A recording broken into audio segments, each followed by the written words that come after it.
Welcome to the Loud Lounge with yours truly, Selector Free. And to my side, I can honestly say, the beautiful Kyrah. Welcome to Bermuda, sweetheart. Thank you for Welcome having me. to, oh, your hands are soft too. Thank you. Imagine that. So Kyrah, Yep.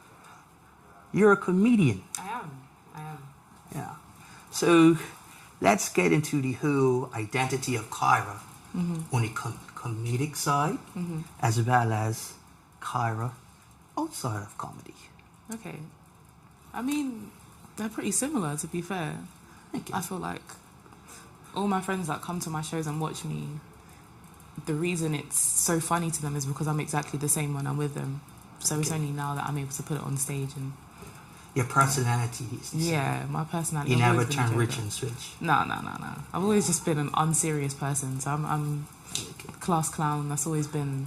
Okay. It's always been me. So what sparked your interest into comedy? So it was actually university, to be fair. So I studied drama. Okay. So my plan was always to kind of go into the creative industry, whether that was acting, dancing, something on stage. And in my final year of uni, I had a module in stand-up comedy.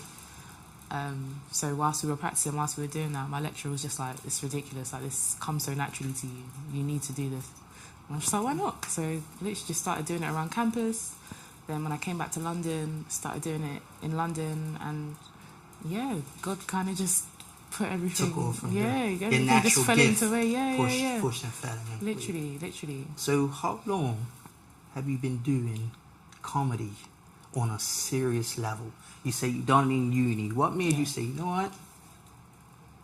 Let me push more into this. See where it can go.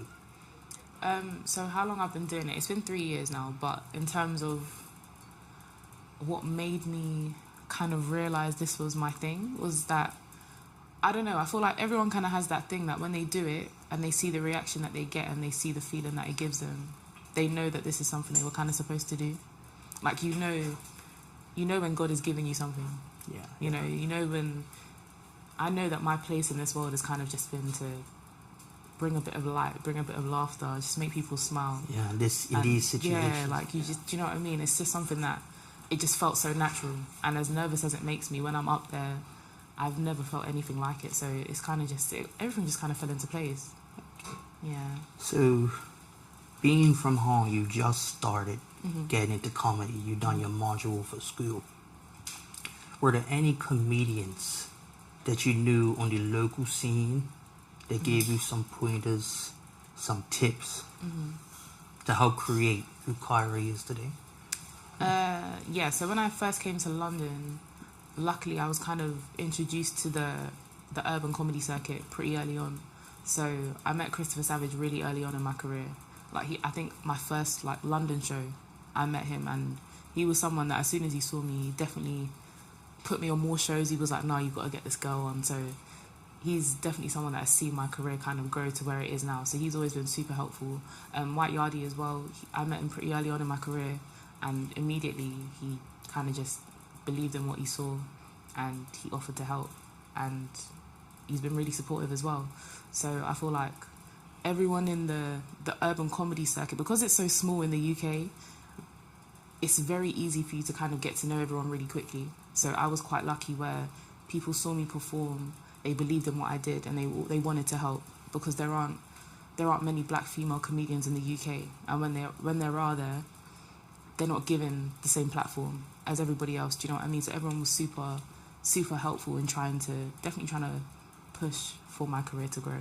So I was quite lucky for that. Now, speaking on your career, let's say, what's Kyrah's push for the next 5 years as Kyrah the comedian and as Kyrah the brand?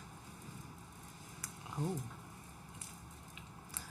I think my main thing is kind of just seeing how far I can take it. I'd love to have my first tour in the next 5 years, 100%. I'm hoping even sooner than that. Next 2, we never know.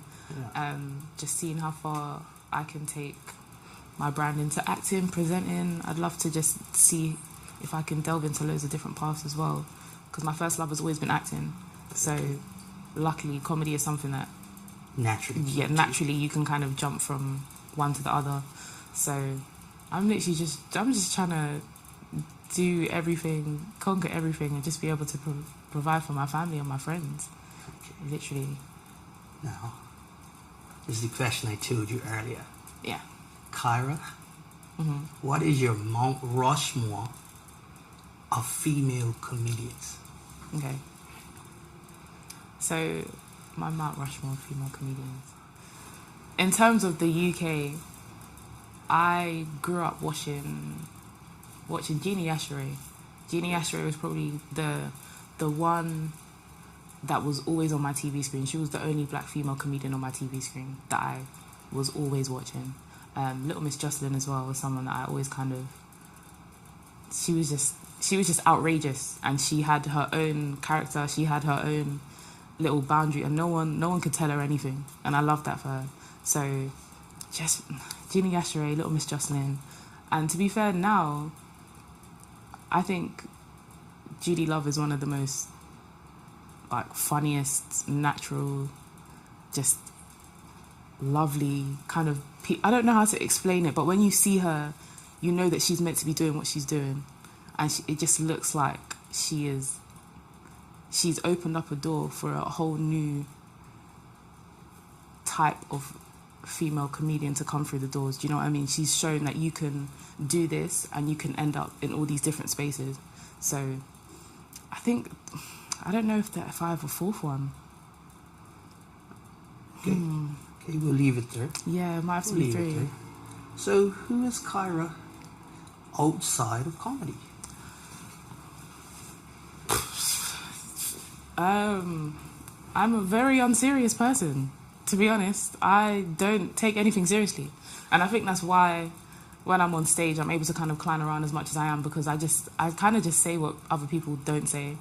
And I feel like over the years, you've had men saying what they say about women. They've had their jokes, you know what I mean? They've had their little key. And I feel like it's our turn. So when I go on stage and I say things that are slightly outlandish, people aren't used to hearing it. They're not used to seeing it. Yeah, honesty is your spot. Yeah, you come from a female perspective. Yeah. Where it's doors wide open, tell them the truth. Yeah, exactly. And realize there's a lot of people can't handle the truth. Yeah. Yeah. Like, I have no reason to hide my opinions, hide what I think, hide who I am. And that's literally that's how I translate on stage. So outside of comedy, that's exactly how I am. I'm truthful, I'm honest, I'm an unserious person, I'm funny, I'm the class clown, I'm the guidance counselor. I feel like I'm just multiple. Yeah, you know, I'm just here on vibes, so, literally. We heard the English accent. Yeah. But tell people, what's your background? So Jamaican. Both of my parents are Jamaican. Both families are Jamaican. Just growing up in London. Okay. That's literally it. Now, I was interested that you said London. Yeah. Who's your Premiership team? I don't want to say this. No, because when I say this, people have bad reactions. But I need people to understand that there's a reason behind it. Okay. Say the team. All right. And give us the reason behind it. Okay. I support Chelsea. Okay. But it was out of rebellion. Because when I was younger, all my cousins, my uncles, they were like, no, you support Arsenal, you support Man U, you support Liverpool. I was like, no. I don't want to. So I went to the complete other side. And it's not until I grew up and I was like, everyone was like, oh, they're racist. And I was like, oh, hey, you know. I was 5 when I picked this team. So no one can really come to me with these facts now. But I feel like I'm completely justified in my reasoning for choosing it, you know. Okay. And I don't really watch it, so... So any sports are you interested in? Not that I'm like a ride or die fan for. Okay. I enjoy watching football. I enjoy watching tennis. I'll watch basketball if it's on, but there's nothing that I'm like, I'm going to go outside and smash a couple cans, you know what I mean? Nothing's really riling me up like that. So, can you cook? Yes. Yes, I can cook. So Bermuda see that outside in pretty face, she could cook. You heard that? So don't be surprised if you get a couple of DMs and everybody's trying to hit you up at the end of the party. Because believe it or not, you can pass as a Bermudian. If you're entering my DMs and the first thing you're asking is if I can cook, you're not going to get a response. So, I mean, you can try it. You came in last night. Mm-hmm. How do you approach the Bermudian accent? I'm not going to lie, it's a bit mad. Yeah. It's a bit mad. Because, like, the only reason I'm able to kind of cling to what you guys are saying is because I understand patois. Yeah. So I'm able to kind of, when people are just flowing, I can kind of take it in, but it's like you lot are singing. Like, it's like you lot are... I really have to stop what I'm doing, and I'll hear 3 words, and I'm like, oh, okay, you must be saying this. It's crazy. Okay, so look, before we end, I'm going to give you a Bermudian. Okay. A bye. A bye. Yeah. A girl, look her. A girl, look here. Where do you stay? Dandy Red. Dandy Red. Yeah. Do you know what it is? You lot's accent is like a mixture of like Irish, patois, like Toronto. I feel like it's just a combination of everything. Just welcome to the melting pot. Yeah. So, on behalf of the Loud Lounge, it's been a quite interesting interview. Yes. And I wish you all the best. And when you get famous, don't forget Selector Free at the Loud Lounge. Of course. Thank you for having me.